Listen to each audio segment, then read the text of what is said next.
মহিলা কমিশনের সদস্যরা বেদবোনা থেকে বেরিয়ে তারাও কিন্তু জাফরাবাদে পৌঁছে গিয়েছেন।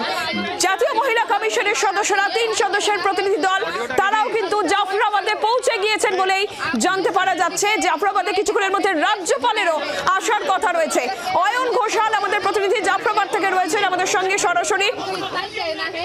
অয়ন, জাফরাবাদে জাতীয় মহিলা কমিশনের সদস্যরা পৌঁছে গিয়েছেন, এই মুহূর্তের একটু আপডেটটা জানবো, এই মুহূর্তে কি চলছে? কান্নার রোল উঠছে জাফরাবাদ থেকে, কান্নার রোল শুনতে পাচ্ছি আমরা।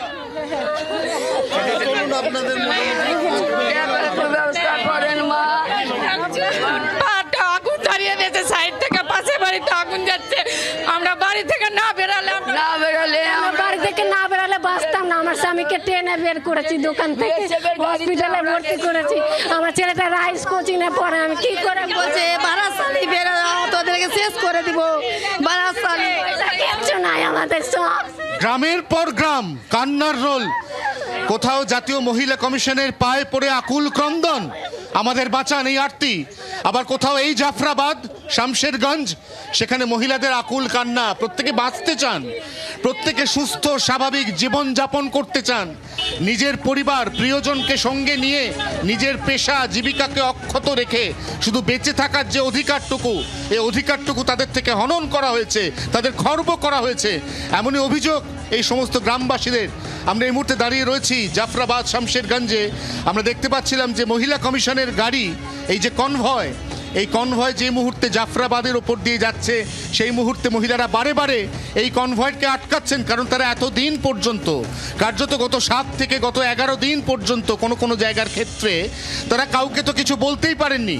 কারণ তাদের বক্তব্য স্থানীয় পুলিশ তাদের কথা শোনে না, তাদের জীবন, তাদের সম্মান, তাদের সম্ভ্রম, এটা রক্ষার মতো কোনো উদ্যোগ এখনো পর্যন্ত স্থানীয় পুলিশের তরফ থেকে নেওয়া হয়নি বলে তারা অভিযোগ করছেন।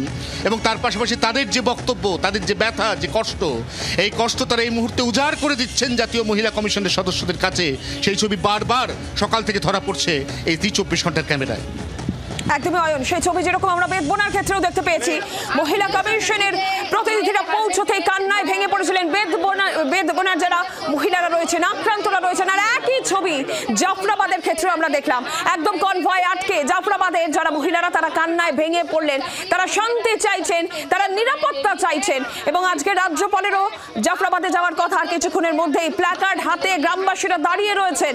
জাতীয় মহিলা কমিশনের সদস্যরা পৌঁছতেই যে ছবি বেদবোনায় দেখা গেল, সেই একই ছবি জাফরাবাদে, আতঙ্কিত সেখানকার মানুষজন।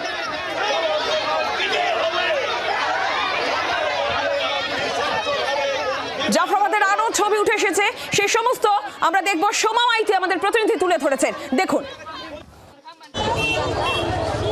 শামশেরগঞ্জে জাফরাবাদে যাবেন মাননীয় রাজ্যপাল সিভি আনন্দ বোস, এবং তার যে যাত্রাপথ অর্থাৎ ধুলিয়ান থানার ঠিক আগেই ঠিক এভাবেই সাধারণ মানুষজন তারা রাস্তার পাশে জড়ো হয়ে দাঁড়িয়ে রয়েছেন। রাজ্যপালের কাছে তাদের বেশ কিছু দাবি দাবা রয়েছে এবং সেই দাবি দাবা জানানোর জন্যই তারা এখানে রয়েছেন। এবং এরাও হচ্ছেন ক্ষতিগ্রস্ত মানুষ, যাদের ঘরবাড়ি ভেঙেছে এবং একাধিকভাবে তারা ক্ষতিগ্রস্ত হয়েছেন। আপনারা মূলত দাঁড়িয়েছেন কেন? রাজ্যপালের সঙ্গে দেখা করার জন্য। আমরা বিএসএফ ক্যাম্প চাই, আমাদের মন্দির ভেঙে দিচ্ছে, সাধারণ মানুষকে খুব জ্বালাতন করেছে, ওই জন্য আমরা বিএসএফ ক্যাম্প চাই। আমরা বাস করতে পারছি না তো, আমরা খুব অশান্তিতে বাস করছি, আমরা শান্তি চাই। মেয়ে ছেলে গায়ে হাত, আমরা মেয়ে ছেলেকে গায়ে হাত দিচ্ছে, মেয়ে ছেলেকে শান্তিভাবে ঘুমাতে দিচ্ছে না, মেয়ে ছেলেকে ধরে অশান্তি করছে, আমরা কি করে বাঁচবো? আপনারা কি জানিয়েছেন যে রাজ্যপালের সঙ্গে আপনারা কথা বলবেন, প্রশাসনকে জানিয়েছেন? আমরা সব বলেছি ক্যাম্প চাই শান্তির জন্য, রাত্রে ঘুম হয় না ভয়ে, ঘর বাড়ি ছেড়ে। এখনো কি আপনাদের আতঙ্ক কাজ করছে? যতদিন আছে বিএসএফ, ততদিন চলে যাওয়ার পরে কি হবে ভয় আছে তো। এখন তো বিএসএফ রয়েছে, এখনো কি ভয় কাজ করছে? এখন ভয় একটু কমেছে, চলে যাওয়ার পরে কি হবে না হবে ওটাই। এখন পুলিশ কোনো বাত নাই, পুলিশকে বারবার পুলিশ ফোন ধরছে না। কি বলবো স্যার, পাথর ছুড়ে আমাদেরকে মেরেছে, এত বড় বড় স্যার तलवार निकाला है सर, मारने के लिए हम लोग घर में बाल बच्चा लोग किसी तरह सर बचे हुए। কি হয়েছিল সেই দিন? কি হয়েছিল সেই দিন স্যার? আমরা আমাদের তো টার্নিং এ মারি, আমরা তো স্যার মানে ম্যাম আমরা বসেছিলাম সব বাইরে এরকম। আমরা জানি যে একটা মিছিল বেরোবে না, সামান্য মিছিল না বেরোতে স্যার কোনো রকম করে একটা পাথর এমন বর্ষণ হতে লাগলো, আমরা বাচ্চা কাচ্চা নিয়ে স্যার আমরা জানি আমাদেরকে ব্যবস্থা করুন, আমরা এখনো সুরক্ষিত নয়, আমাদেরকে কোনো রকম দয়া করে হাত জোর করে বলছি, আমাদের বাচ্চাদের জন্য, আমাদের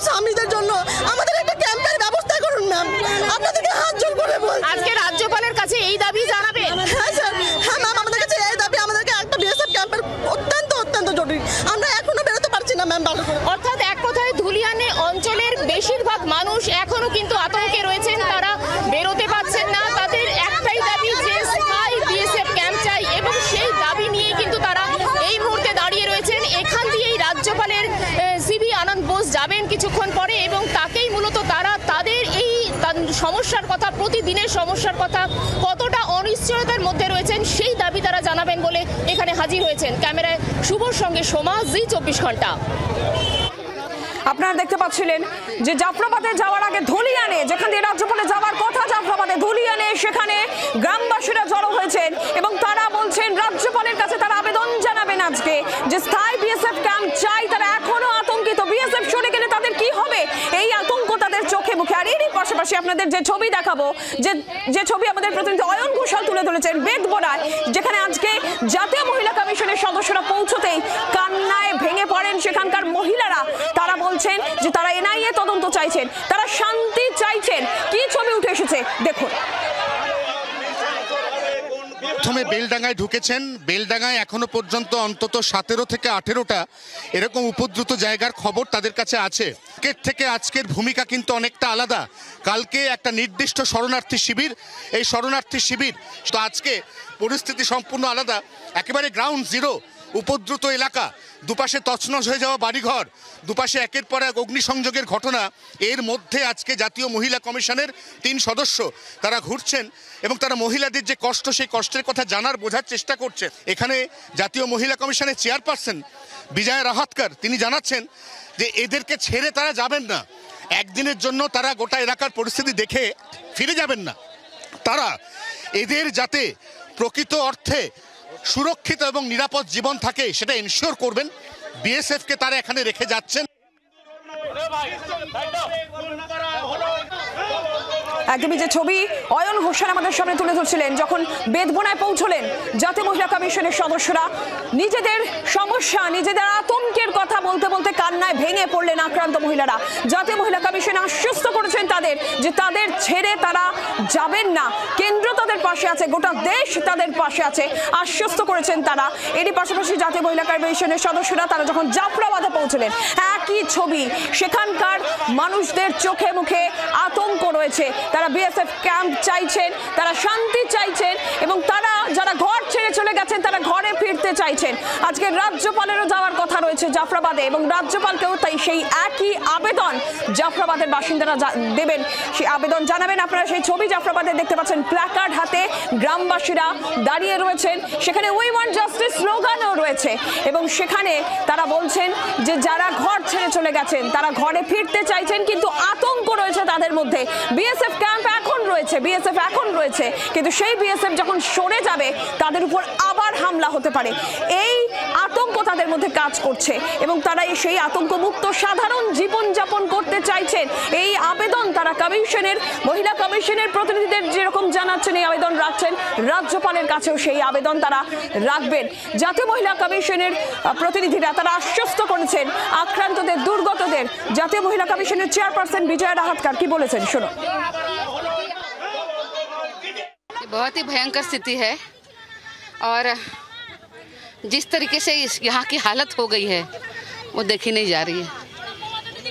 क्या स्टेप लीजिएगा मैम?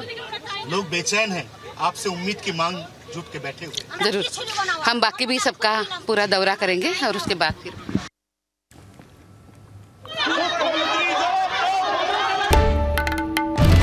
বাংলার আওয়াজ, বাঙালির আবেগ, জি 24 ঘন্টা।